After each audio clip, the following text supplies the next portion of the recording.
et messieurs, bonsoir ou bonjour, bienvenue dans cette émission, bienvenue dans cette interview exclusive que j'ai le plaisir de vous présenter depuis Washington DC, la capitale des États-Unis d'Amérique.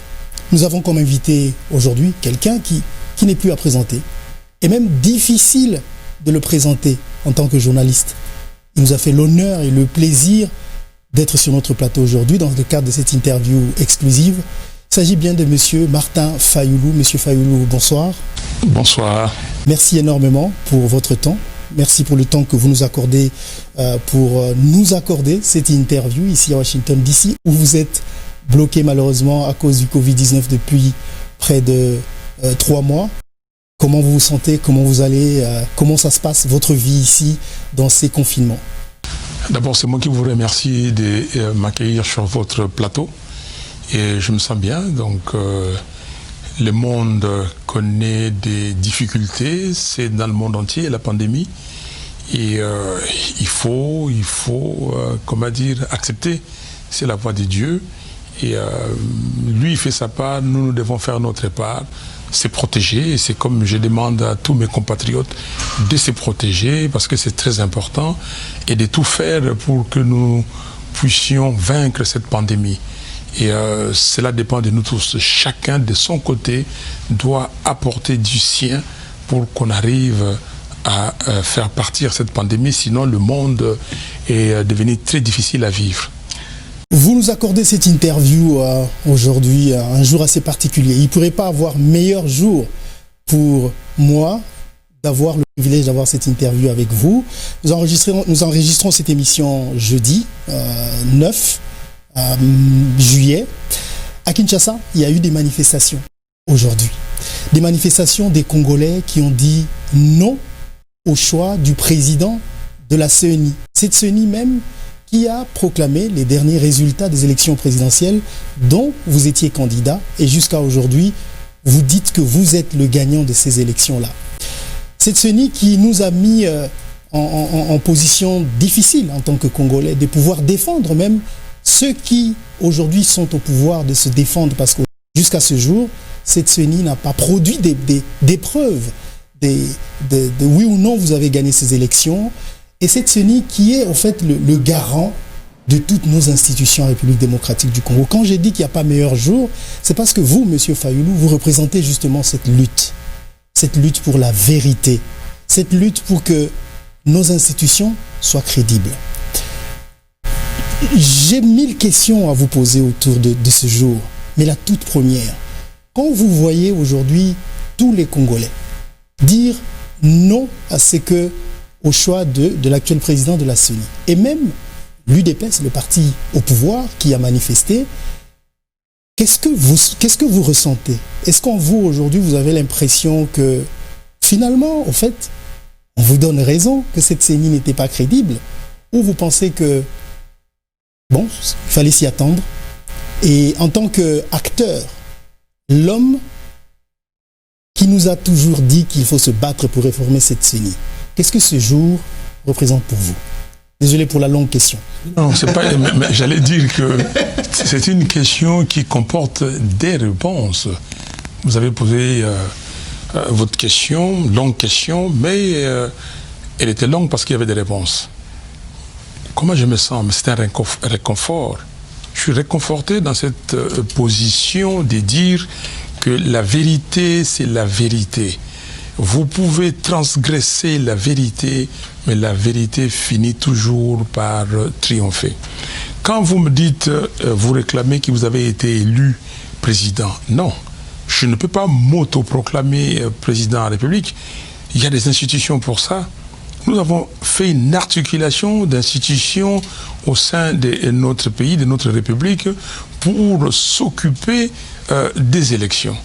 Vous avez le Parlement qui vote des lois, qui a voté une loi qu'on appelle la loi électorale, qui a voté une loi sur portant organisation et fonctionnement de la CENI.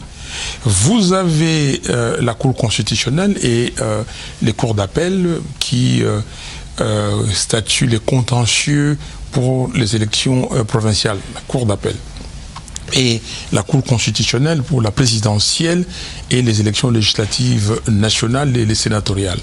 Donc, ces institutions-là ont sorti les résultats et à marge des institutions reconnues pour les élections, il y a des observateurs, il y a des témoins.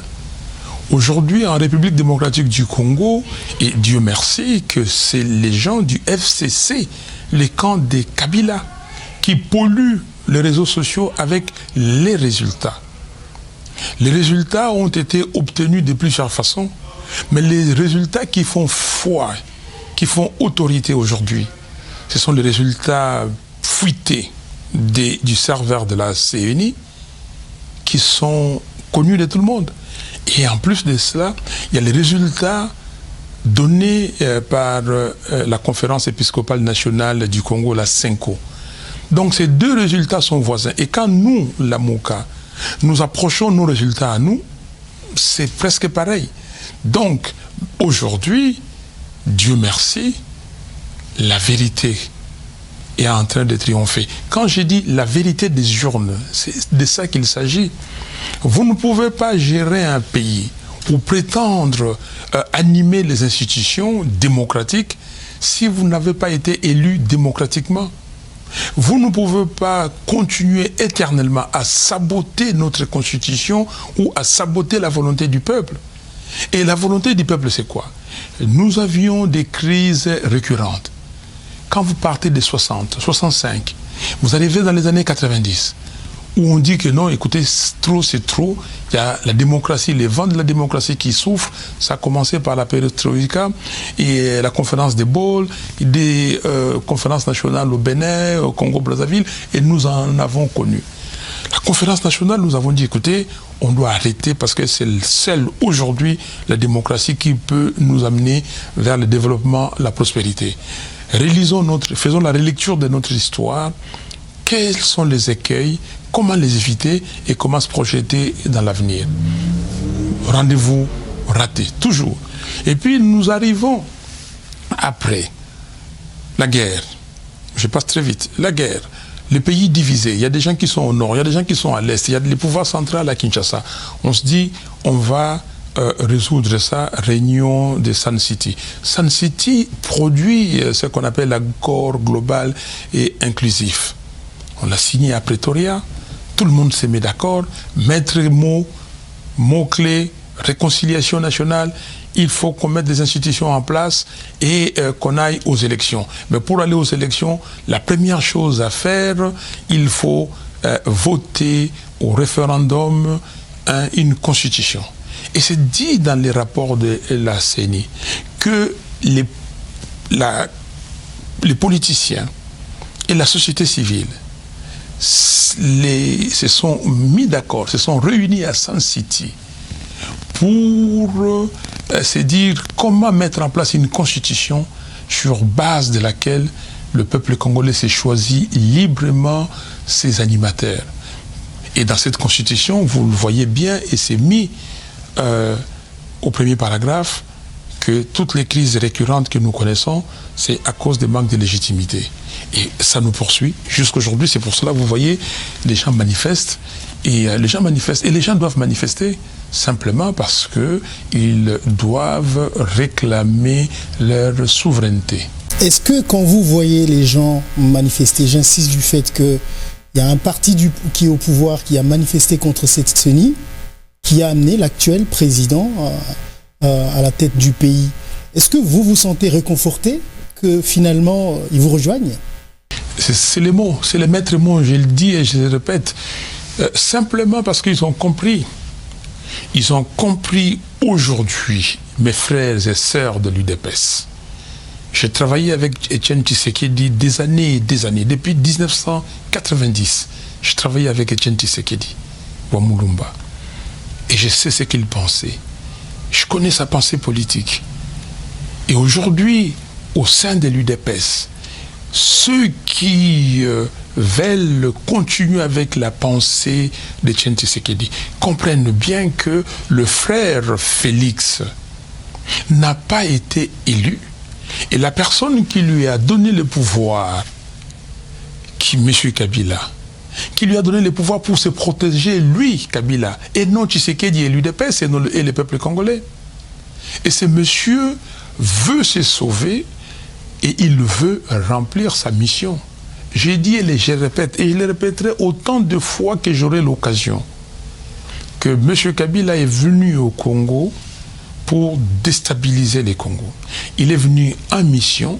Sa mission, c'est de fragiliser les Congos jusqu'au point où on va démanteler, balkaniser les Congos facilement. C'est ça sa mission.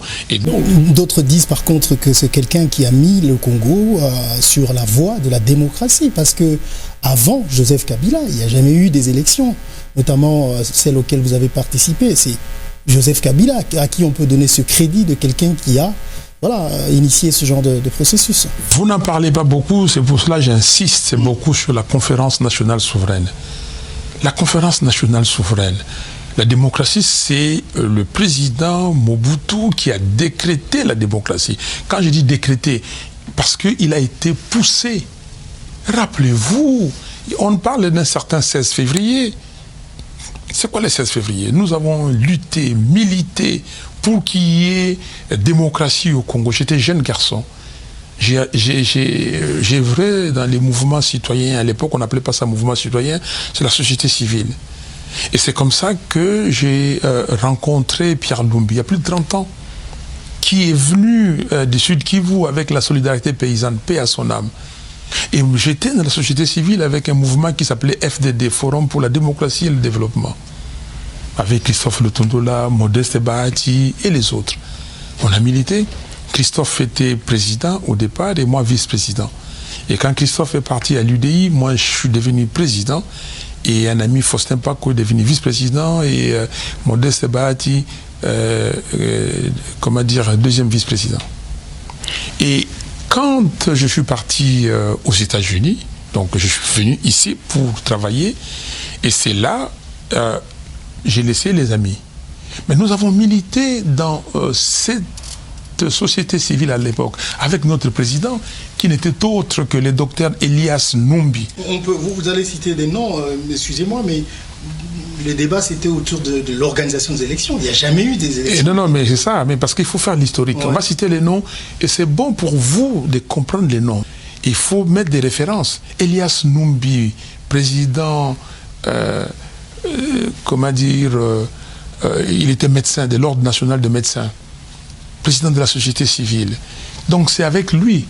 L'origine, c'est la conférence nationale souveraine qui, donc 89, 90, on pousse Mobutu à déclarer la démocratie et il décrète la démocratie. J'ai dit décréter, donc lui il pensait décréter la démocratie et nous sommes là. Au départ, il dit deux partis avec un troisième, mais nous avons dit non, multipartisme total, intégral, et nous l'avons eu. Ce n'est pas M. Kabila, mais seulement quand nous sommes allés à la conférence nationale souveraine, nous avons élu Étienne Tshisekedi Premier ministre, et les gens qui n'aiment pas les Congos se sont organisés avec Mobutu pour récupérer le pouvoir différemment. Et ça a fragilisé les Congos, d'où l'arrivée de l'AFDL. L'arrivée de l'AFDL, c'est parce qu'on a saboté la conférence nationale souveraine.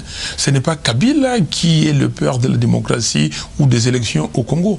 Mais il est arrivé, prenons ça comme vous le dites, il est arrivé, on a eu les élections de 2006. Est-ce qu'il a gagné? Non. Il a la pression exercée sur lui l'a poussé à accepter les élections, mais à trouver les moyens de tricher. C'est comme ça qu'il a triché en 2006, c'est comme ça qu'il a triché en 2011. Et comme il était pressé, oui, voilà, on va faire la Constitution, il y a des choses qu'on a mis dans la Constitution. Il pensait vraiment, comme on dit, bien reculer pour mieux sauter.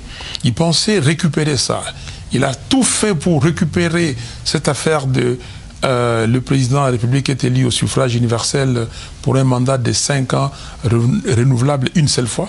Il n'a pas pu. Donc nous sommes là. Ce n'est pas Kabila qui a aujourd'hui ou qui fait avancer la démocratie. C'est le peuple congolais qui fait avancer la démocratie. Quand je vous ai entendu parler tout à l'heure, et vous y revenez souvent, pour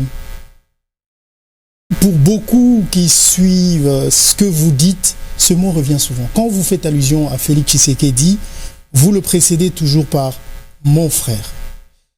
Est-ce que ce mot « frère » veut dire du fait que vous priez dans la même église ou vous le sentez, you mean it, comme on dit en anglais? Quel est le sens du frère qui précède chaque? I mean it. C'est-à-dire? Why? Because j'ai été un fils politique pour Etienne Tshisekedi. Ok? Fils politique. Et donc, il est mon frère. C'est pas l'église ou quoi que ce soit, c'est un frère. Et quand nous étions dans tous les mouvements, le rassemblement et autres, l'axe Félix Tshisekedi, Martin Fayulu, c'était l'axe qui était la colonne de tous ces mouvements. Je le pense réellement parce que j'ai été quand même dans les précarés d'Etienne Tshisekedi. Si vous regardez Etienne Tshisekedi, il faut poser la question à Albert Moleka, il faut poser la question à Valentin Moubaké, il faut poser la question à Claude Kiringa, des gens qui étaient autour d'Etienne Tshisekedi. Quelle était la place de Martin Fayulu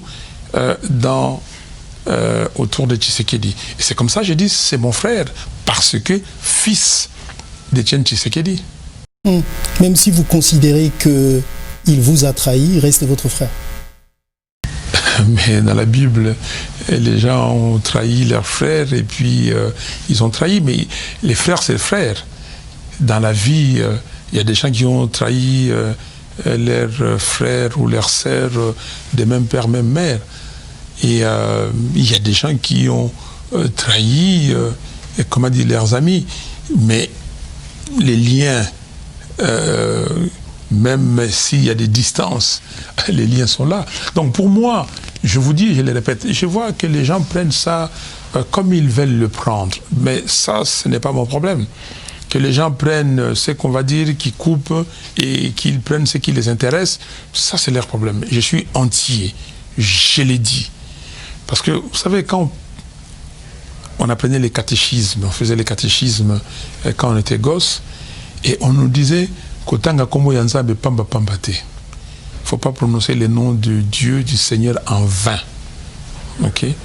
Donc, les choses que j'ai dit, je les dis et je les pense, et je les vis. Je sais que je suis un humain, donc mortel. Je vais partir. Qu'est-ce que, pour moi, de faire souffrir les autres? Qu'est-ce que de chercher la vie pour moi? L'âge que j'ai, je ne cherche pas l'argent.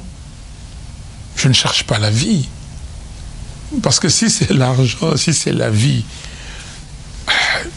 ben, tout ça, ce n'est pas ça. Parce que faut regarder quand même mon background. J'ai été dans les 5 continents, j'ai dormi dans les palaces, dans les trucs, j'ai loué des avions. Ça, c'est pas ça. Pas avec mon argent, avec l'argent de la société, là où je travaillais. Donc, et si je voulais devenir millionnaire, si j'étais voleur, j'aurais pu. Tout à fait. Et je l'ai dit clairement, il faut que les gens les comprennent. Si je voulais être millionnaire, je pèse mes mots, millionnaire, parce que j'étais directeur général d'une société pétrolière, la première au monde, et partout où j'étais directeur général, donc si je faisais des magouilles, je pouvais avoir des millions, mais je crains Dieu. Comme je crains Dieu, et je ne pense pas que quelqu'un est heureux avec l'argent volé. Alors on va essayer de rester encore un tout petit peu sur votre côté humain, parce que je pense qu'il est important pour nous les Congolais de voir aussi nos leaders de façon humaine, et c'est très important. Je pense toujours à vous quand je vous vois parler de Félix Tshisekedi, souvent avec un sourire, mais je reviens au lendemain de la publication des élections. Et j'aimerais savoir ce que ça fait, M. Fayulu, d'avoir été là, d'avoir goûté, senti que c'est vous le président de la République, que vous y avez été jusqu'en dernière minute, vous y avez cru. Et finalement, ce n'était pas vous. C'est quelqu'un d'autre. Et après, on vous voit sortir, parler, même danser. et rigoler. Nous savons que dans beaucoup de cas, Hillary Clinton, par exemple, aux États-Unis, après les dernières élections, elle a fait une dépression parce que voilà, il y a la pression, il y a l'espoir qui s'est envolé. Comment avez-vous vécu ces moments avec sourire, avec gaieté, tout en restant qui vous êtes? Parce que je ne le prends pas sur moi, une fois de plus. Je travaille pour le pays. Et j'ai regretté simplement que M. Nanga et Basengizi aient fait ce qu'ils ont fait, parce que Kabila les a poussés à le faire. J'ai regretté que je ne puisse pas appliquer les programmes que j'ai présentés aux Congolais pour le sortir du trou, de la misère et les amener vers le développement et la prospérité. Vous en avez quand même souffert. Et je vais vous dire, prenez ça par les faits, par les actes. On annonce les résultats très tôt le matin. Je vais dormir, je vais au lit 4h30 et quelque chose dans ce sens-là. Mais à 7h25, parce que mon église commence à 7h30. Mon église commençait à 7h30. Et à 7h25, moi et ma femme, nous étions à l'église. Et membre qui est venu d'ailleurs des États-Unis, pour ne pas les citer, Christian Bayou, nous étions à l'église. Et je ne somnole pas et tout ça. Donc, pour vous donner... Bon, on peut aussi ne pas somnoler parce qu'on est tellement stressé par ce qui s'est passé. Non. C'est une possibilité. Non, parce que déjà, par la grâce de Dieu, donc, je n'ai pas besoin de beaucoup d'heures de sommeil. Mais j'étais à l'église pour vous montrer que mon état d'esprit, ce n'est pas, je ne prends pas ça sur moi.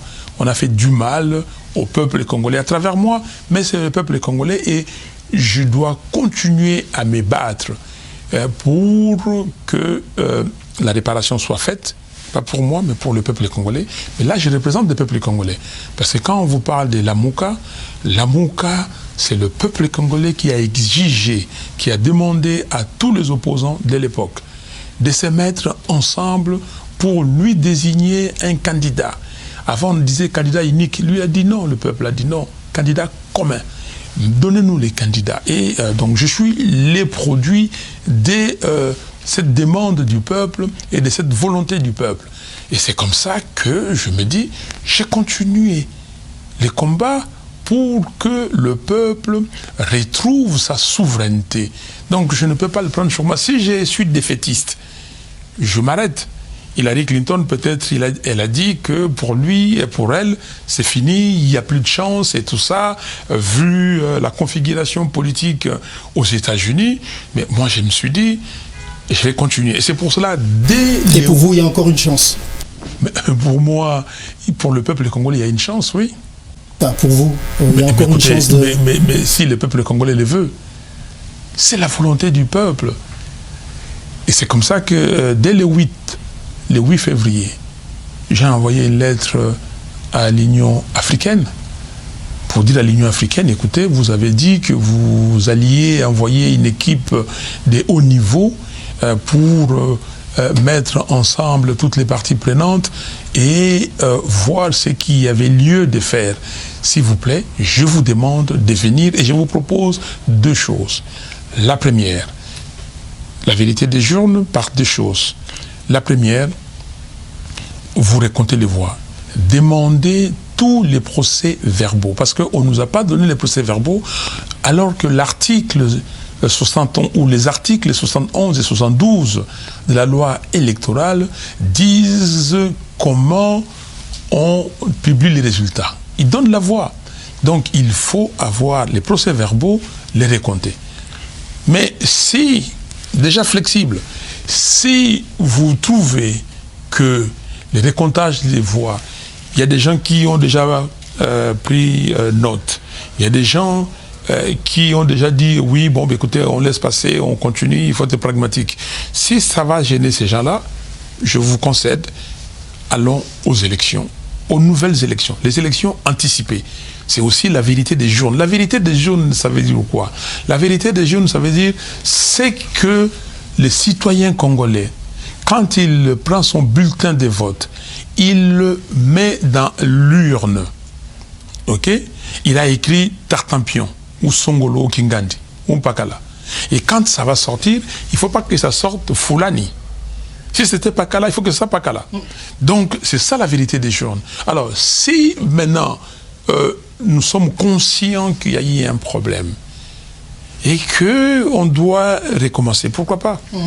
Et justement, cette façon, cette force dont vous avez parlé, que vous avez tirée en vous n'avez pas pris ça personnellement, vous y êtes revenu, à la dernière conférence de presse, vous avez parlé du pardon, et je pense que ça, c'était le titre des réseaux sociaux. Martin Fayulu a pardonné. Depuis les dernières élections, on ne vous avait jamais entendu parler comme ça de ce pardon-là. Je me souviens qu'il y a eu un moment dans des conférences de presse où en public on vous demandait, Félix Tshisekedi vous a tendu la main, vous avez dit vous ne pouvez pas serrer une main sale.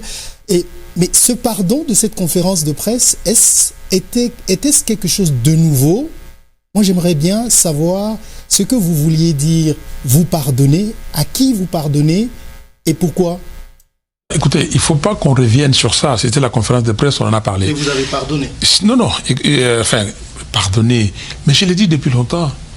Quand j'ai dit à Njili Sainte-Thérèse, le samedi 2 février 2019, j'avais déjà dit que Tshisekedi n'était qu'une marionnette, Félix Tshisekedi, et qu'il fallait qu'il démissionne. Quand je suis parti à Kisangani, quand je suis parti à Butembo, à Beni, à Goma, partout, à Mwanda, j'ai dit que ce mariage était un mariage incestueux. J'ai dit que le peuple ne veut pas cette alliance entre Félix Tshisekedi et Joseph Kabila. Le peuple veut l'alliance d'élu peuple avec la Mouka, parce que c'est l'alliance, c'est l'axe du peuple. Donc, vous n'allez pas revenir. Et je suis constant.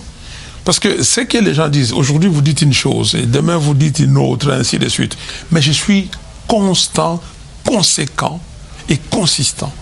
Et quand je répète tout le temps les credos, et les credos, et c'est ça les credos, on va continuer avec ça. Je suis un homme qui respecte certaines valeurs, et j'ai des valeurs de la vie, et je vous ai dit que l'amour c'est une valeur que je partage, le pardon c'est une valeur que je partage, la justice c'est une valeur que je partage, l'intégrité c'est une valeur que je partage.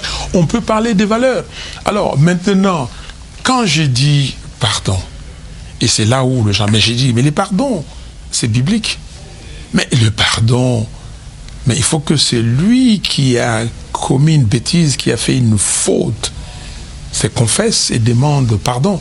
Dans votre émission, dans votre conférence de presse, je l'avais dit, je suis allé jusqu'au bout.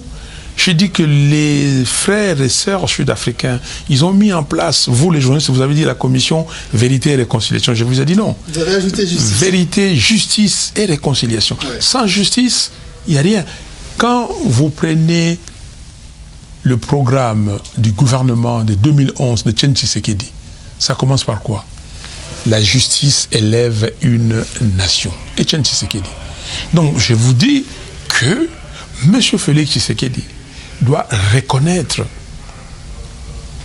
qu'il a commis une bêtise, qu'il a été piégé par Kabila, et on le voit aujourd'hui. Et Dieu merci que mes frères et sœurs de l'UDPS voient aujourd'hui qu'il n'a pas de pouvoir. Il est sermonné par un Premier ministre, on lui donne des leçons de gouvernance, des leçons d'éthique gouvernementale, des postures gouvernementales, donc il n'a aucune autorité. Est-ce que je peux vous interrompre juste pour savoir qu'est-ce que vous auriez fait si vous étiez Félix Tshisekedi en ce moment précis en RDC? Déjà beaucoup de choses. C'est-à-dire? Je l'ai dit, les 10 premières mesures, la première mesure, j'aurais déplacé les camps Kokolo de Kinshasa à Beni, j'aurais mis une ceinture de surveillance des frontières pour que mes frères et sœurs de Beni, Butembo, Bunia, Haru, donc Ituri, Nord Kivu, Sud Kivu, ne soient pas tués comme des bêtes de somme. Par rapport à la leçon dont vous dites que le Premier ministre lui donne. Mais qu'est-ce que le Premier ministre, le ministre dans une démocratie, ils sont des fusibles. Ils sautent. Le Premier ministre, et si vous n'êtes pas d'accord, ou vous discutez d'homme à homme, d'homme à femme, femme à homme, comme vous voulez, vous discutez, et si vous ne mettez pas d'accord, vous démissionnez. On a vu ici avec Bolton, on voit partout, vous démissionnez, vous dites que non, je ne peux plus, et je démissionne. Et ça, on voit bien que Félix Tshisekedi n'a absolument aucun pouvoir, donc il ne peut rien faire. On nous apprend qu'il dit que le ministre de la Justice doit démissionner. Le ministre de la Justice est là jusqu'à aujourd'hui. Et vous auriez fait quoi, vous? Je vais vous donner la réponse. Pour le ministre de la Justice? Mais la même chose. Le pousser à démissionner? Pas le pousser à démissionner. Le révoquer? S'il ne démissionne pas, parce qu'on doit être gentleman, s'il ne démissionne pas, il y a un mini-remaniement. Il part. Mais écoutez, la démocratie a ses règles, a ses principes. Et si vous voulez créer d'autres principes à vous, vous avez un système hybride qui n'est pas la démocratie, c'est ce que nous avons au Congo. Parce que ce que nous avons au Congo, c'est que M. Kabila s'est organisé pour mettre en place un parlement, je dis bien un parlement, c'est-à-dire le Sénat et l'Assemblée nationale, avec des assemblées provinciales, des gouvernements provinciaux qui sont à lui, qui lui obéissent. Et il a mis en place un système tel que, pour gagner de l'argent, pour la plupart des gens, il faut dépendre de l'État.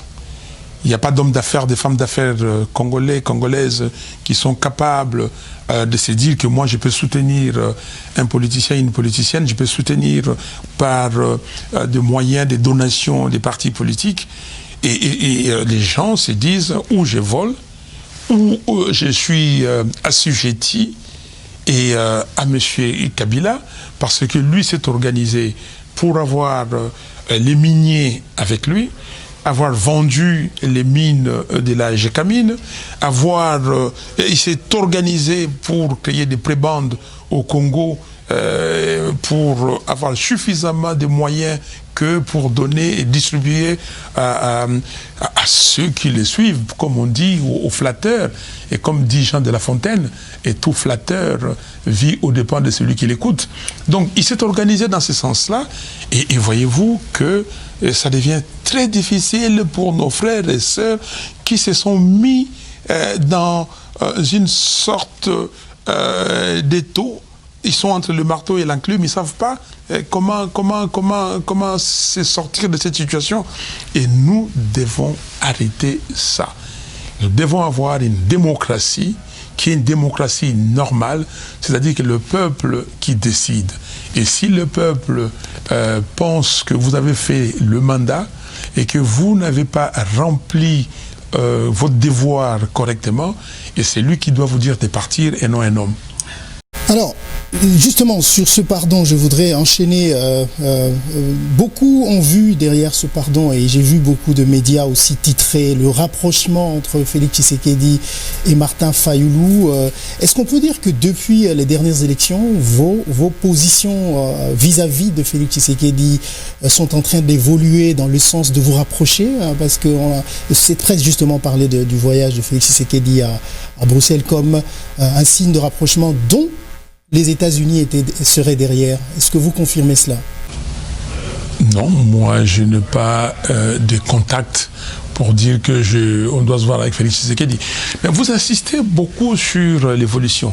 Je suis, resté le même, avec le même principe et le principe de la vérité. Est-ce qu'il y a un rapprochement?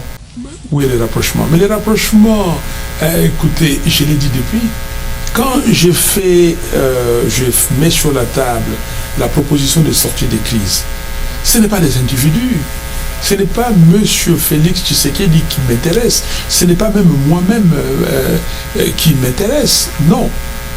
Ma vie, même la vie de Félix Tshisekedi et tout ça, ce n'est pas ça qui importe.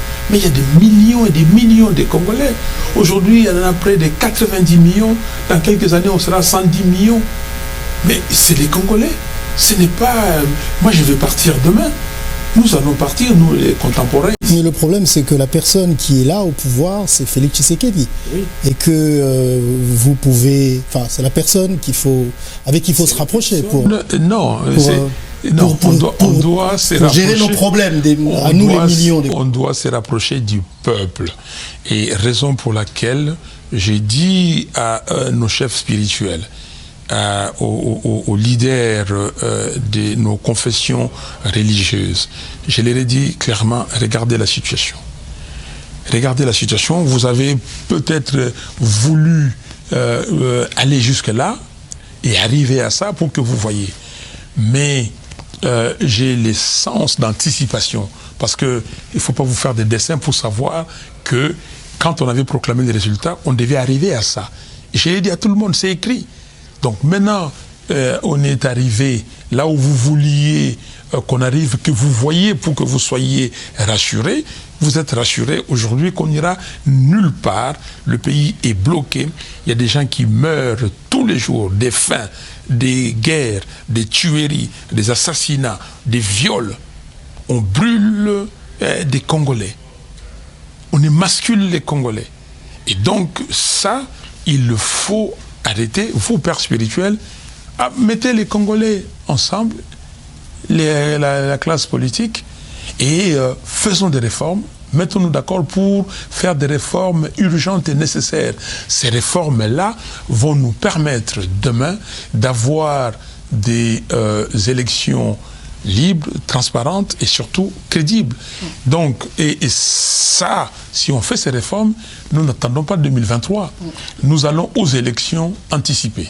Monsieur Fayulu, je m'excuse d'insister là-dessus, parce que je considère que vous et Monsieur Tshisekedi aujourd'hui êtes les deux personnalités dans nos discussions qui sont comparées. Quand il y a des gens des Fayulu, il y a des gens des Tshisekedi. Ça, c'est dans les discussions générales. Donc, vous voulez me dire, quand vous développez tout ça, que vous n'êtes pas prêt à rencontrer votre frère, Félix Tshisekedi, pour que nous, on soit à l'aise? Vous cherchez du buzz, vous cherchez... Je ne cherche pas du tout du buzz. C'est pareil, je veux juste comprendre. Excusez-moi, donc peut-être je prends sur moi. D'accord. Excusez-moi si je vous ai prêté une mauvaise intention, une intention que vous n'avez pas. Je vous en prie. Non. Vous cherchez à tirer de moi et quelque chose, parce que les gens vont dire, bon, ben, on arrête ça, on prend ceci. Non, le problème, c'est pas ça. Le problème, c'est que, et je répète, nos vies ne veulent absolument rien dire aux côtés des vies des millions de Congolais. Paix à son âme, le Premier ministre ivoirien Don Coulibaly était candidat pour la RHDP de Alassane Ouattara. Il était pressenti et il devait se présenter, mais il est mort subitement. Ça veut dire que tu peux partir à tout moment.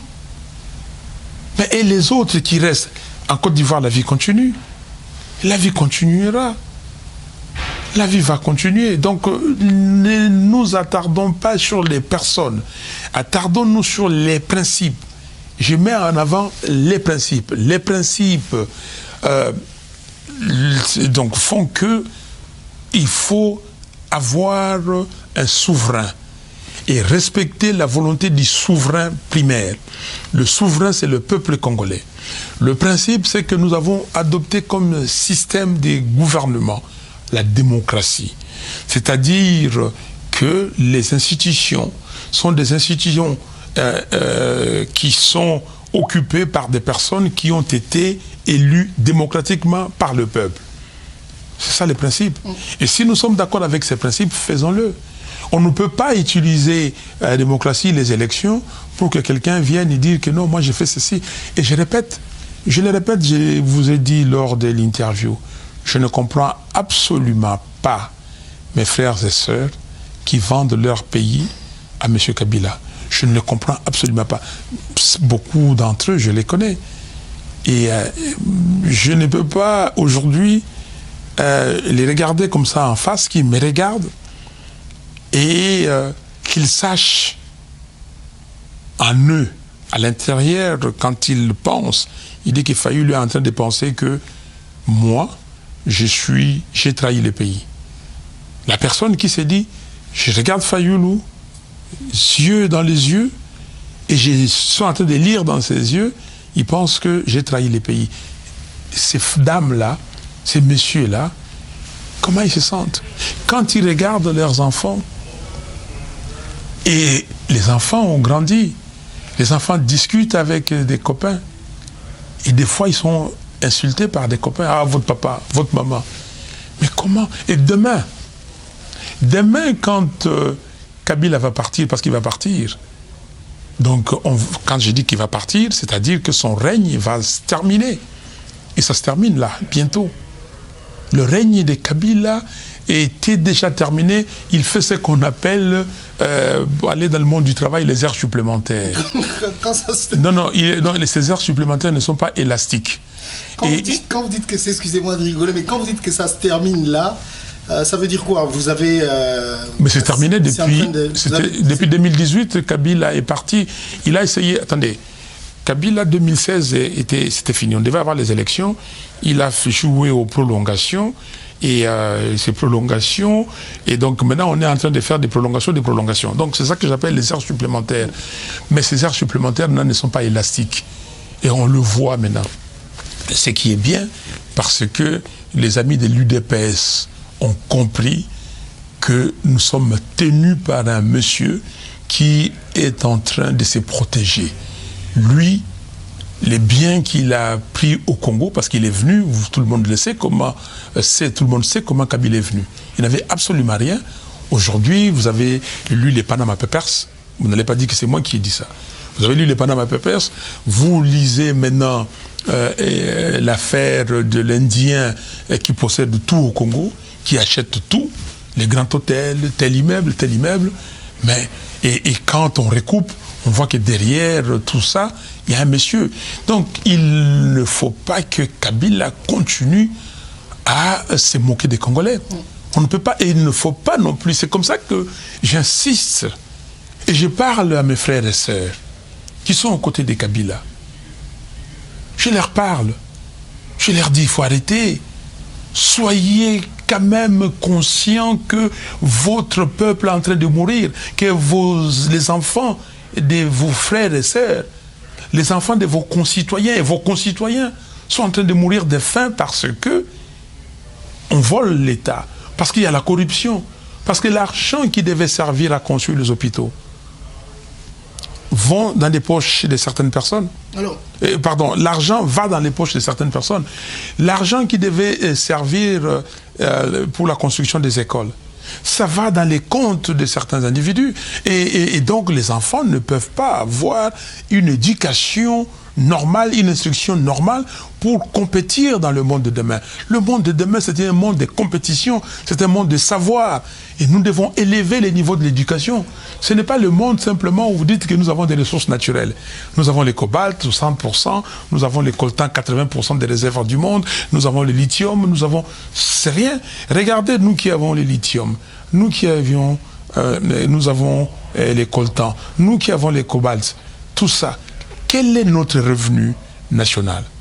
Quel est le produit intérieur brut du Congo, c'est-à-dire la richesse du Congo aujourd'hui? J'arrondis 50 milliards de dollars par an.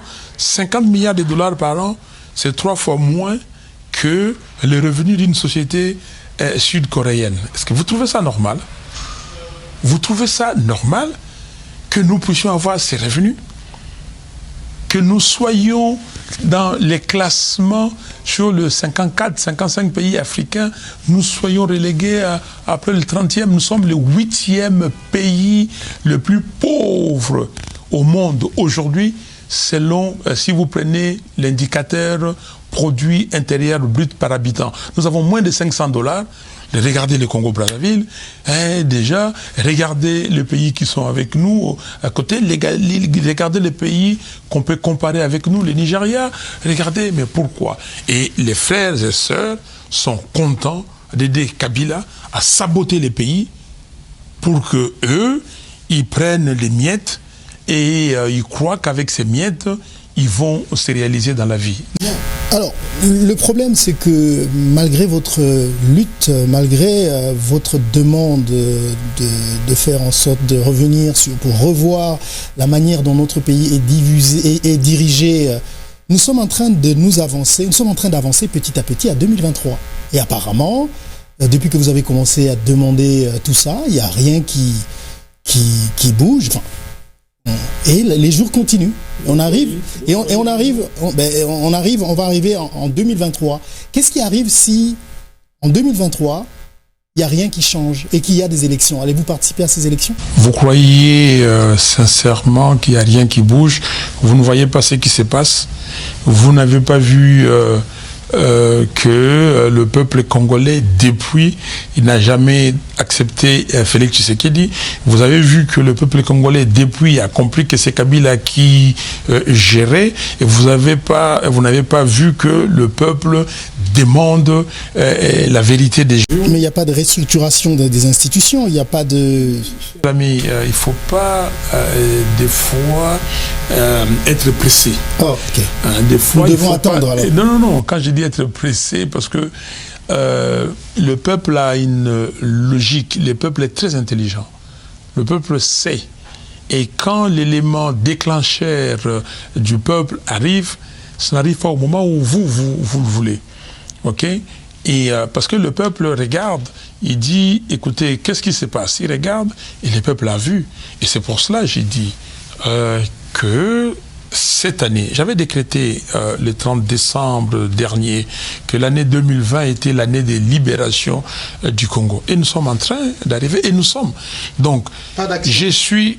Comment pas d'action? C'était pas une année d'action, c'était plutôt une année Tout à fait, merci beaucoup. C'est une année de libération, parce que la libération, vous voyez, nous marchons, nous continuons, et c'est pour cela, les 13, lundi 13, et je l'ai dit sur votre antenne, que lundi 13, je demande au peuple congolais, comme je lui ai demandé le 30 juin, de commencer les manifestations publiques,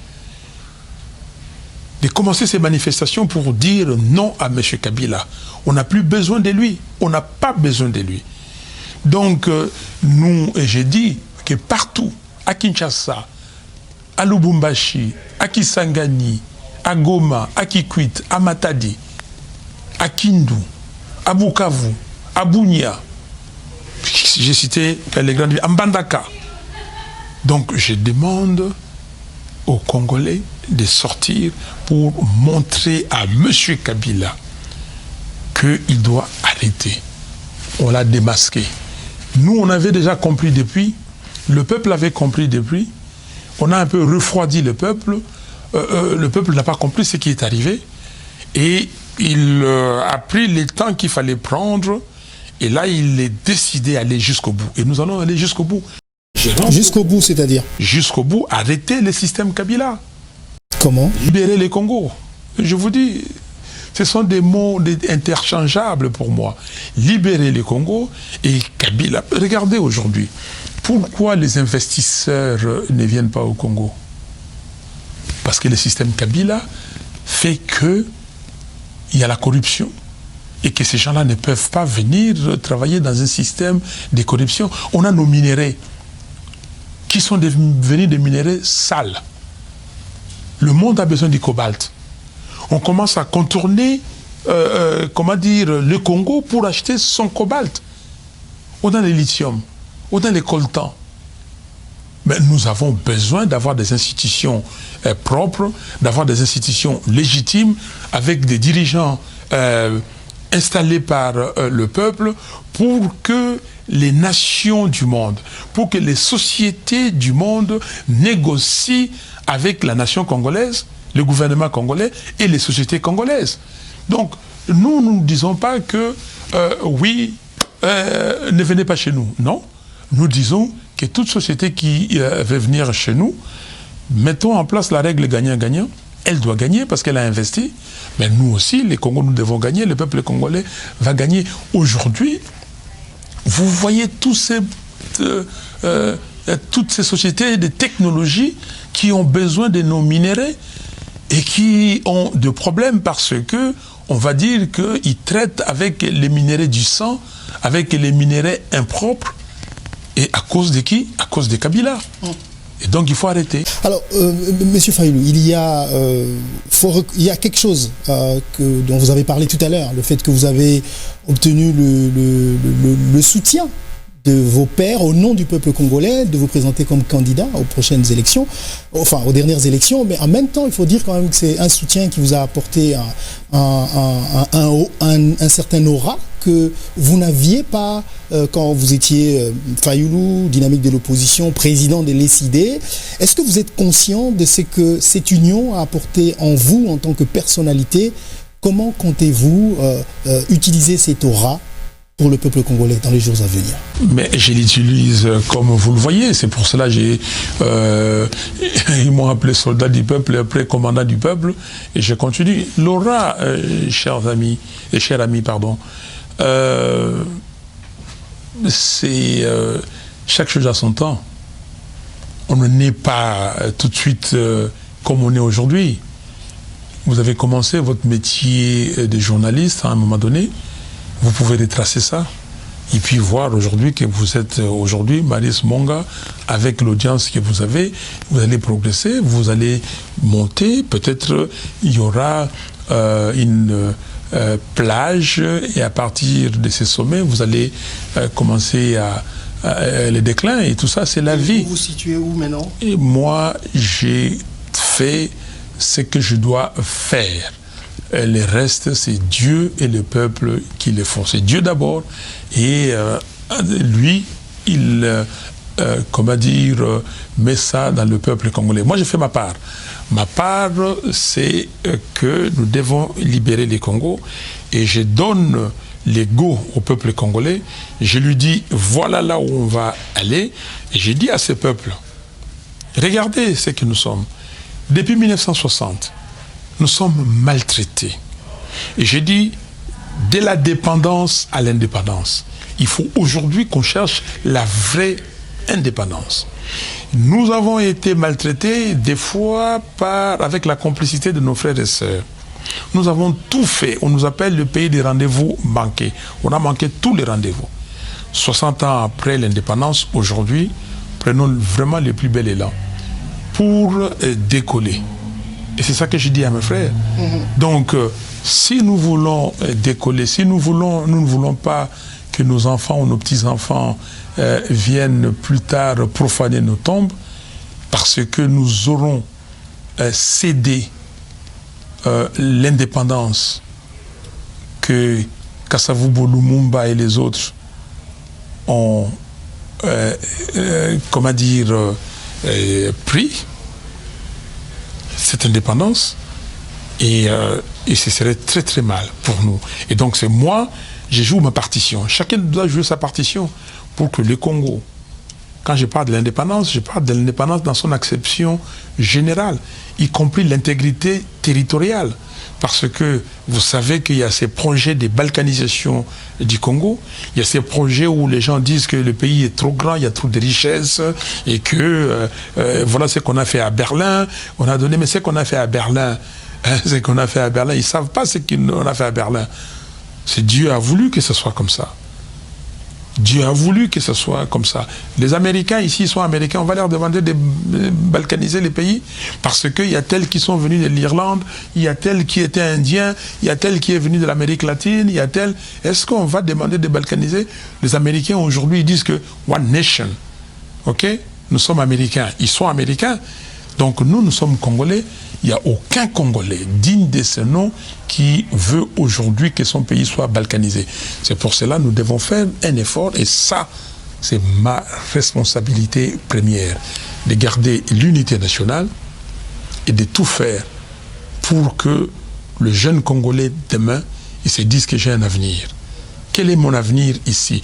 Donc je dois tout faire pour donner à chaque citoyen congolais l'opportunité de se réaliser dans ces Congos. Alors si on arrive en 2023 et que les élections sont organisées, M. Fayulu, seriez-vous prêt à soutenir l'idée d'un candidat commun je ne parlerai pas de l'opposition ici parce que vous n'êtes pas d'accord qu'on vous appelle opposant. Mais j'y reviendrai. Est-ce que seriez-vous prêt à faire une concession pour soutenir un candidat qui n'est pas vous, pour le compte de la Mouka 2, ou je sais pas, la Mouka, ou je sais pas comment vous allez appeler ça? D'abord, je me bats pour les élections anticipées. J'ai dit au peuple que nous devons aller aux élections anticipées, pas attendre 2023. OK? Mais demain, si nous arrivons aux élections, si la Mouka existe là, nous voulons que la Mouka continue parce que la Mouka, c'est la volonté du peuple. Les peuples qui décident. J'ai été élu par le peuple veut me voir là, j'irai. Mais si le peuple dit que non, c'est pas vous, qu'est-ce que vous voulez? Je vais respecter la volonté du peuple. Mais si le peuple continue à me faire confiance, et comme aujourd'hui, parce que je sais que le peuple me fait confiance, j'ai les retours partout où je vais, et je vois comment le peuple m'accueille et ce que le peuple me dit. Hein. Et donc, je vais... la vérité des urnes que je réclame, c'est pour cela. Pour que son choix soit, respecté. Alors, l'opposition, c'est vraiment une question qui m'est arrivée, que j'ai voulu poser ce jour-là. Je sais que plusieurs fois sur les plateaux de télé, les journalistes ont du mal à l'entrée de l'émission. Nous avons du mal à vous présenter. Vous ne voulez pas, vous n'aimez pas l'expression opposant. J'aimerais un peu comprendre pourquoi, parce que vous vous opposez aux idées du pouvoir en place. Et quelle est la grande raison pour laquelle vous n'aimez pas qu'on vous appelle opposant au pouvoir? Les concepts opposants. Les concepts opposants est né, c'est un concept de la démocratie. La démocratie, vous allez aux élections, les partis qui a gagné l'élection ou les élections, on l'appelle donc le parti au pouvoir, la majorité. OK? Le parti politique ou la coalition de partis politiques. Le parti ou la coalition des partis, donc ceux qui ont perdu les élections, ils sont dans l'opposition. Les concepts est clair. C'est par rapport aux élections, par rapport à la démocratie. Est-ce que moi j'ai perdu l'élection présidentielle? Est-ce que la Mouka a perdu l'élection présidentielle? Nous avons fait une déclaration le 30 juillet 2019 à Lubumbashi.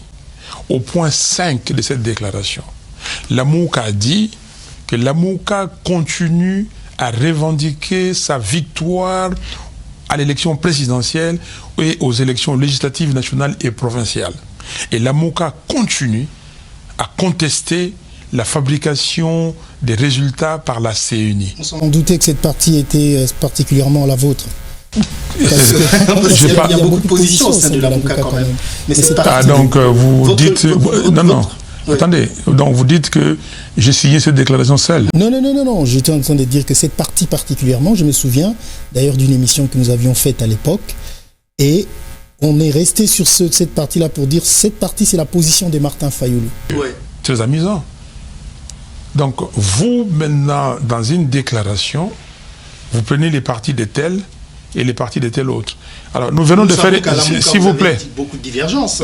Mais s'il y a une divergence, on ne signe pas, on dit que on ne peut pas. Nous avons eu, je peux vous le dire, des moments où on devait sortir des communiqués, on ne les a pas sortis parce qu'on ne s'est pas mis d'accord. Mais quand on se met d'accord, on signe un communiqué, vous dites que le parti, c'est le parti de tel ou de tel autre.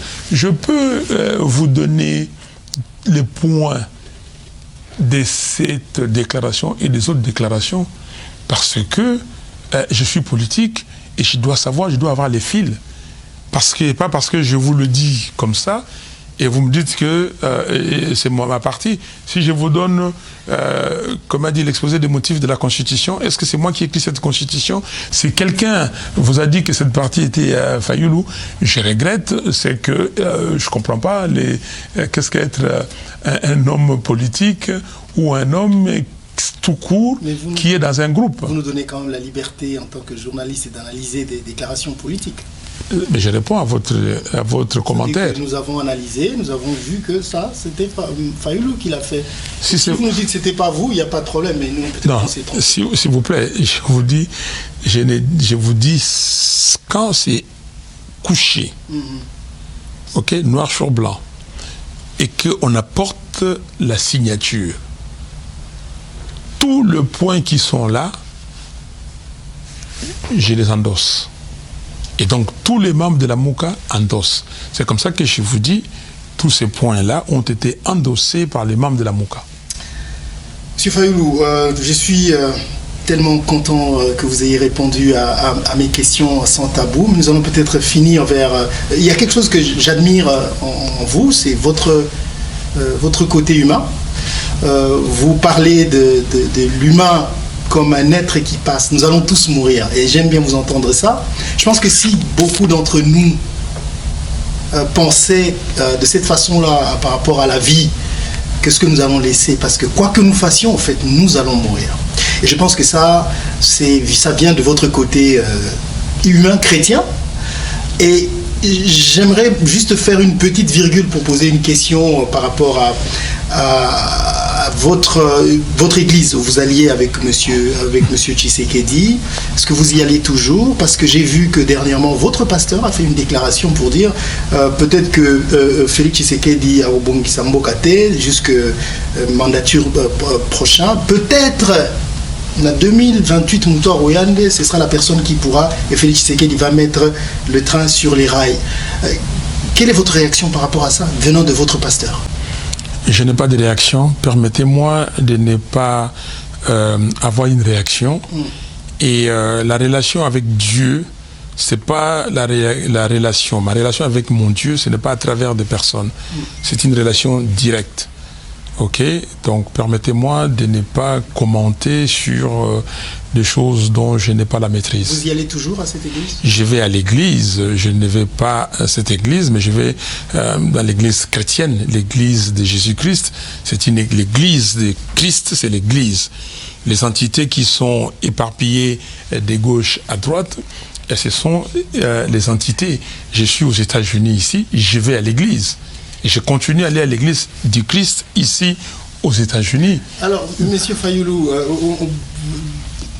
beaucoup de gens pensent de vous que vous êtes intransigeant, et des gens comme vous, comme Lumumba, comme Étienne Tshisekedi, des gens intransigeants qui ont des principes qu'ils suivent. Ces gens-là, chez nous, on dit de au pouvoir. Ça ne vous fait pas peur? Ça vous fait pas dire? Non, ça me fait pas peur. Ça me fait pas peur parce que c'est ça le problème, la notion du pouvoir.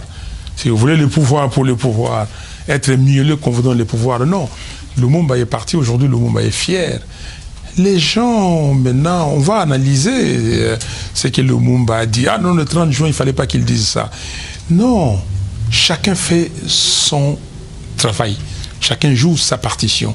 Je suivais l'autre jour une émission sur une radio internationale où le jeune sud-africain commençait à critiquer Nelson Mandela. Ah oui, non, il n'a pas fait ça. Ah, il n'a pas pris les terres et tout ça.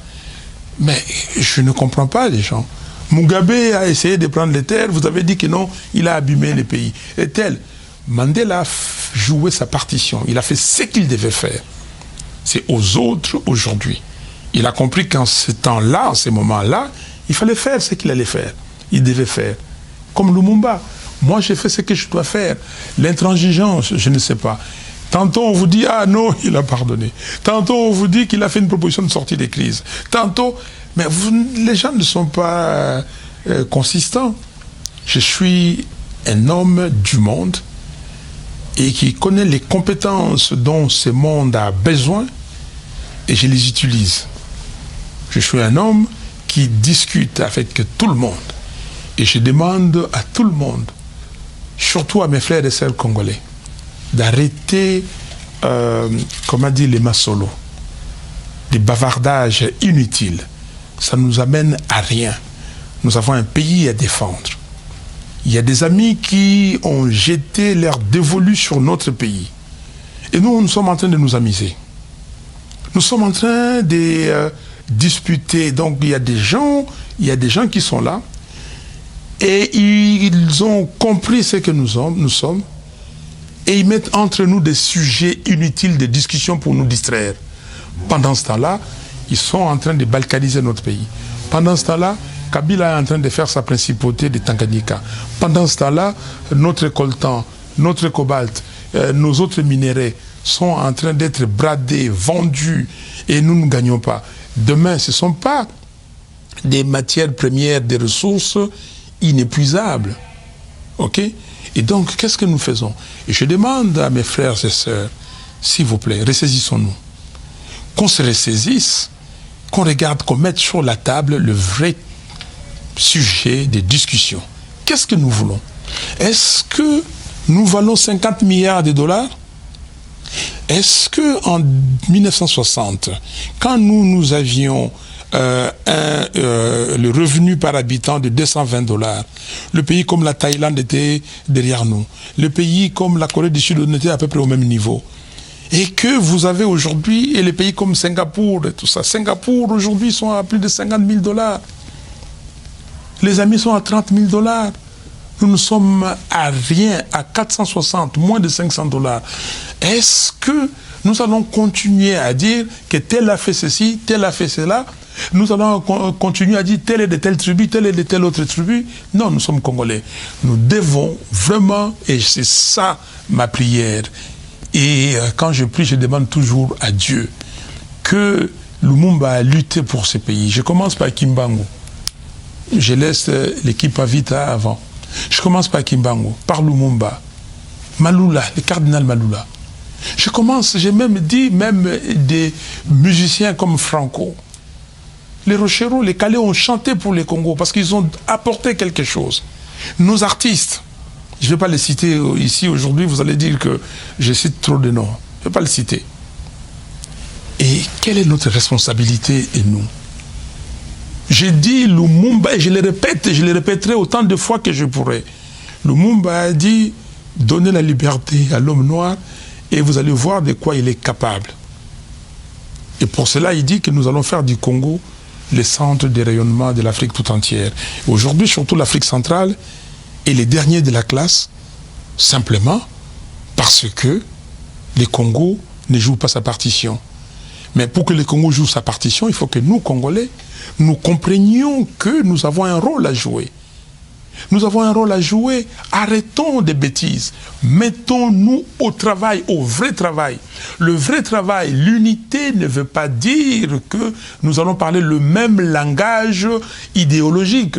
Non, l'unité veut dire que chacun qui vient défend les couleurs de son pays, défend la patrie, il veut que la patrie aille de l'avant. Si, évidemment, vous devez diriger, vous, et comme ce n'est pas un parti, comment dire, uni, il n'y a pas qu'un seul parti, nous sommes plusieurs partis, comme ici, les républicains sont au pouvoir, les démocrates sont en train de tout faire pour prendre le pouvoir, mais les démocrates ne veulent pas que leur pays sombre. Et s'il vous plaît, votre rôle de journaliste et notre rôle de ce côté ici, c'est d'aider ce peuple à comprendre que insulter, faire ceci, c'est rien. Je ne cherche pas l'unanimité. Je ne cherche pas, les gens peuvent m'insulter. Je suis un humain. Je peux commettre des erreurs, même des fautes, même des bêtises, parce que je suis humain. Mais mon souci, c'est aller de l'avant. Mon souci, c'est que je puisse avoir une contradiction. Si je pense une chose qui n'est pas correcte pour le pays, que l'autre me dise, oh, hang on, il faut aller dans ce sens-là. Et mon souci, d'ailleurs, c'est pour ça que je suis dans un parti. Dans le parti SID, ou dans la dynamique pour la vérité des journaux, je n'ai pas toujours raison. Quand on met les idées sur la table, nous discutons, et quand nous discutons, mais ce qui triomphe, c'est l'idée la plus forte et acceptée par tout le monde. Merci beaucoup, Monsieur Fayulu. Je vais finir cette émission avec une question que j'ai toujours rêvé vous poser, mais plutôt, il y a un ami, un journaliste, Freddy Montieri, qui a toujours pensé que je m'excuse de revenir là, Félix Tshisekedi est un kamikaze, entre guillemets, de votre camp qui est entré dans le système pour briser le système actuel au Congo, pour que finalement les choses bougent. Qu'est-ce que vous répondriez à des gens qui pensent comme ça? Non, c'est un raisonnement. Il y a des gens qui ont fait comme ça par les passés dans l'histoire du monde. Je ne vais pas refaire l'histoire et donner des exemples dans d'autres pays. Mais ce n'est pas le cas de Félix Tshisekedi. Parce que Félix Tshisekedi n'a pas le moyen de cette stratégie-là. Il n'a pas le moyen.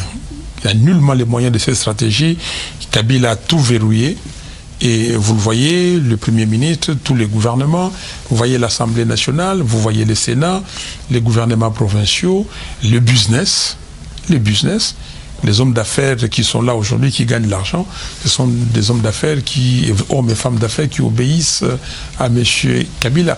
Nous ne sommes pas dans un système où M. Félix Tshisekedi a, comment dire, une marge de manœuvre. Pour avoir une marge de manœuvre, il faut avoir le peuple. La première chose. Le peuple t'envoie au Parlement une majorité. Et donc, ça te permet d'avoir un gouvernement soutenu par le peuple. C'est comme ça ici, partout dans les pays démocrates. Demain, si les régimes changent, le président qui vient, il a son pouvoir, il fait tout aux États-Unis pour avoir le Sénat et la Chambre et comment dire, les congrès. Et là, s'il n'a pas... Et c'est comme ça qu'il y a check and balance. Donc, il y a la balance du pouvoir. Et maintenant, lui, il n'a pas la balance du pouvoir parce que tous les éléments du pouvoir sont entre les mains de M. Kabila. On va finir par votre déclaration à la dernière conférence de presse. Malonda ne passera pas. Est-ce que vous pouvez répéter ça? Enfin, est-ce que vous pouvez nous rassurer? Qu'est-ce qui vous rend si sûr que Malonda, malgré tout ce qui se passe aujourd'hui, on va conclure par ceux par lesquels on a commencé, Malonda ne passera pas. Qu'est-ce qui vous rend si sûr? Et si jamais il passait? Malgré tout, qu'est-ce qui va arriver? Il ne passera pas. Paix à son âme. Paix à son âme. Il est pas mort. Non. Je vois que vous me regardez avec les yeux écarquillés. Comme si j'ai raté quelque chose. Oui, non, j'ai dit paix à son âme, l'abbé Malou Malou. Oh. Quand l'abbé Malou Malou a dirigé la CEI, la Commission électorale indépendante, il a fait tout ce qu'il a fait. Et j'ai dit, voilà. Et puis il est revenu. J'ai lancé une campagne, une pétition contre l'abbé Malou Malou. Les gens m'ont dit et tout ça. J'ai dit qu'il ne passera pas. Madame Robinson est venue au Congo. Il y a des ambassadeurs et tout ça. On était à la maison des représentants spéciaux du secrétaire général des Nations Unies, Martin Kobler à l'époque. On nous a dit, écoutez, Malou Malou était là. Je lui ai dit devant tous ces ambassadeurs que vous ne passerez jamais. Vous devez partir. Et qu'est-ce qui me fait dire? C'est la puissance du peuple. Le peuple a compris que c'est un tricheur, c'est un fabricateur de résultats, et c'est lui qui aide Kabila. Kabila a ce système. En 2006, c'est Malou Malou qui est président de la CENI, et Missioni qui est secrétaire exécutif, et Nanga adjoint. Ok? Et après, on met Ngoï Mulunda. Quand on a mis Ngoï Mulunda, Missioni voulait que ce soit lui, et on lui a donné un poste, il a refusé, il est parti. Il a prêté serment, ou il a été présenté, Missioni. Mais après, il n'a pas voulu, il est parti. On a mis Nanga à la place. Ok? Et Nanga a travaillé comme secrétaire exécutif avec Ngoï Mulunda, et puis après, parce qu'avant, il était secrétaire exécutif adjoint. Et maintenant, le secrétaire exécutif, c'est Malonda. Donc, Kabila, il connaît, c'est le système. Kabila, il est comme Robben, c'est l'ailier gauche hollandais qui joue au Bayern. Robin. Tu sais, moi-même, je suis gaucher, je joue au football. il dribble de la même façon. Il fait comme ça, il crochette. Donc, mais à chaque fois, il passe. Donc, il peut vous dribbler aussi. Non, mais attendez, à chaque fois, il passe. Mais Kabila a pensé... Non, cette fois-ci, on l'arrête. C'est comme ça. Non, on dit qu'on arrête. Ouais. Et nos frères, hier, quand on a dit que c'était pas Nanga Malo, j'ai dit que non, il ne passera pas. Et aujourd'hui, parce que le peuple a dit qu'il ne passera pas. Donc, Malonda ne passera pas. Et j'ai cette assurance-là. Je me battrai, toute mon énergie d'homme pour que Kabila... Quand je parle de Malonda, c'est Kabila. Les gens pensent que aussi j'ai quelque chose, une dent contre Kabila. Non. Contre Malonda? Non, ni contre Malonda, ni contre Kabila. Vous n'avez pas de dent contre... Mais je n'ai une dent contre personne. Vous dites que c'est lui qui veut... Quelqu'un qui veut que vous ayez... Mais alors, pourquoi vous allez avoir une dent? Une dent... Bon, moi, je ne pense pas qui est un malheur pour Kabila, qui est un malheur pour Malonda. Non. Je leur dis simplement, écartez-vous. Le jour où ils vont s'écarter, ils vont vivre comme des citoyens normaux. Ils vont vivre normalement. Moi, je ne parlerai plus d'eux. Je ne discuterai plus, ce ne sera pas un sujet. Mais aujourd'hui, ils sont des gens qui sont en train de déranger tout un peuple. Ils sont des gens, Kabila, personnellement, c'est quelqu'un qui dérange les 90 millions de Congolais. Aujourd'hui, il y a combien de gens qui sont morts? Depuis les rapports mapping, jusqu'aujourd'hui, en Ituri, les gens continuent à mourir. J'ai eu Beni ce matin, les gens continuent de mourir. J'ai eu Bunia ce matin, les gens continuent. Aujourd'hui, à Kinshasa, on a tué 3 personnes d'après ce qu'on entend. Mais tout ça, c'est qui? Comment est-ce que aujourd'hui, Félix Tshisekedi, qui hier a marché avec moi, on a tiré sur nous, peut autoriser les militaires et les policiers de tirer sur les jeunes Congolais? Comment? Si ce n'est pas Kabila qui donne cet ordre-là. Parce que vous pensez que Tshisekedi ne peut pas le faire? Je pose la question. Alors maintenant... comme que c'est Kabila qui donne des ordres. Non, vous savez, non, il faut être clair. Na munoko na biso ya mboka, na lingala, je le dirais en français, ou bien vous allez traduire en français. Baloba ke ba melaka moto mbondo te. Ok? Lui seul sait. S'il a changé, parce qu'il a changé là beaucoup, je ne pouvais pas imaginer que Félix Tshisekedi soit piégé par Kabila. Je vous le dis sincèrement. Pourquoi? Mais vous n'avez pas entendu ce que Félix a dit en public dans les différentes vidéos qui passent. Mais moi, ce qu'il vous avait dit en public, mais ce qu'il m'a dit en privé, maintenant, moi. Mais il a aussi dit que vous avez dit des choses avant cette fameuse élection, et que si vous avez le courage, que vous le dites en face. Je le lui dis en face, devant témoin. Mais dites-lui, qu'est-ce qu'il vous... Non, s'il vous plaît, ça c'est des choses. Je le lui ai dit en face, devant témoin, ok? Devant témoin, qu'est-ce que nous nous sommes dit? Et je le lui ai dit en face, quand il a parlé de choses de franc-maçon et de tout ça, qu'on m'a donné un papier qui est venu de la franc-maçonnerie, un de mes grands frères qui est dans cette affaire-là a dit ça. Ça, c'est lui qui dit. Je lui dis, regarde-moi les yeux dans les yeux, devant témoin. Je ne vais pas citer les gens ici. Après les élections? Mais, comment dire? Avant les élections. Avant les élections, j'ai vu Félix Tshisekedi. Donc vous êtes rencontré avant les élections. La proclamation des résultats. Pas avant la proclamation, avant les élections. Mais non, cette déclaration, il a fait avant les élections. Ben, il a fait ça avant, quand il est parti, il a dévié. Je l'ai dit avant les élections. Mais moi, j'étais avec un témoin. Donc après l'amour, quand vous vous êtes vu? Bien sûr. Je peux vous donner la date. Bien sûr. Devant témoin. Devant témoin, mais pas n'importe quel témoin. Vous le saurez un jour. Pas devant n'importe quel témoin. C'était quoi la conversation? Ben, la conversation, pourquoi il a quitté la barque? Il vous a convaincu? Non. On lui a dit de revenir. Non, s'il vous plaît, on lui a demandé de revenir dans la barque. Mais je lui ai posé ces 2 questions.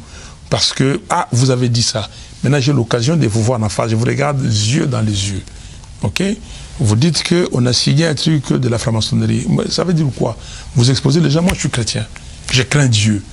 ces documents-là, ces documents qu'on avait signé l'engagement, c'est toi qui l'avais demandé. Toi, tu as dit, écoutez, tiens, vous vous redressez. Non, vous vous redressez. Non, il y a des choses qu'on va dire un jour, on va écrire des bouquins et puis pour que tous les gens... Et vous lui avez dit ça et il a dit quoi? Non, attends. Vous avez dit que, je connais les Congolais. Vous allez signer un engagement ici, vous dites que tel est candidat commun, et à la fin, vous dites que non, je retire ma signature. C'est lui. Les autres, tout le monde dit, oui, donc dans ces cas, on signe un engagement. Un engagement, bon, on compose. Nous avons composé ça ensemble. Quand on compose l'engagement ensemble, et Matungulu, là je le cite, parce que Matungulu dit que non, on fait d'abord, on choisit les candidats communs, et puis après, on va signer. Félix, le premier, a dit, non, il faut signer maintenant.